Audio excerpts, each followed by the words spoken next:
外边买这3碗都没有咱在家自己做这1碗实在。一包馅大，自己做的皮儿耐煮不破皮儿。看看，一看这皮儿就特别筋道爽滑。自己做皮儿是有点麻烦，吃过1次，下次就不想再买了。视频从和面、揉面、擀皮儿、调馅我都说的特别详细。今天做一个荠菜馄饨，放点盐增加面的筋性，面最好用高筋面粉，1个蛋清加水，一共是150克。这个面比较硬，不好揉光滑，简单的揉成团之后扣上盖子给它醒15分钟。如果有机器就一次揉到位，醒1个小时。面多醒会儿会更好用。面醒好后继续揉个3、4分钟，然后再醒15至20分钟，然后再揉。这个面要3揉3醒，它才有筋性，擀的时候不破。这是第3次揉了，像这样就揉好了，光滑细腻。醒面1个小时，多醒会儿延展性会更好。我用的是鸡胸肉，加几块冰块，这样打出肉馅吃着才爽滑口弹。可以用猪肉、牛肉。像这样还有点干，我又加了几块冰块，最后我打成这样的肉泥就行了。像这样粘到铲子上不容易掉下来，打完的肉馅还是冰冰凉凉的，这样的肉馅口感才好。配菜可以根据个人喜欢，鸡肉可以配香菇。我这本来想做牛肉的，结果牛肉太少了，又随便绞了一块腌好的鸡胸肉。看这肉掉下来一瞬间就知道它特别口弹。就刚这荠菜里放了点香油，其他的油也没放，这样馅就调好了。我这菜多啊。面醒好了之后就不用再揉了，撒点玉米淀粉，像视频这样，一下一下的摁，再擀擀，然后两边往中间叠，再摁，这样擀出来那个边角料它少点儿，形好一点儿，它都是长方形。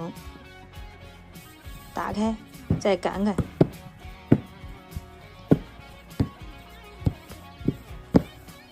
然后再给它叠起来。要撒玉米淀粉啊，不然它粘上了。用擀面杖从一头，一棍接一棍的这么摁，掉一个，然后再摁，就是折叠摁，打开擀，再折叠再摁，就是重复这个步骤。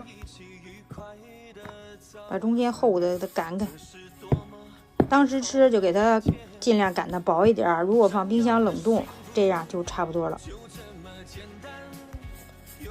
从上往下对折，随时要抹玉米淀粉啊，不然它粘上。把这个边儿不规则的地方给它去掉，然后再折，8公分、9公分都可以，就是8乘8、9乘9都可以。然后把连着的再给它切开，这样就好了。拿一块边角料，看看它的延展性。能拉老长的，看能抻多薄。包馄饨我也不大会，现学现用。我看人家咋包的都有，特别快。我简单的学了一下，对付给它捏上了，这样就行了。这个皮儿用不完，放那个密封袋里的，冰箱冷冻，用的时候解冻一下。也可以包好冷冻，随吃随煮。费了半天劲，好容易包了这几个。看看现学现用，也没破皮，看这馅儿都能透出来，你看着皮就特别筋道。看咱自己做这1碗多实着，买那个飘了没有几个。咱自己做皮虽然是有点麻烦，但是真的是比买的好吃多了。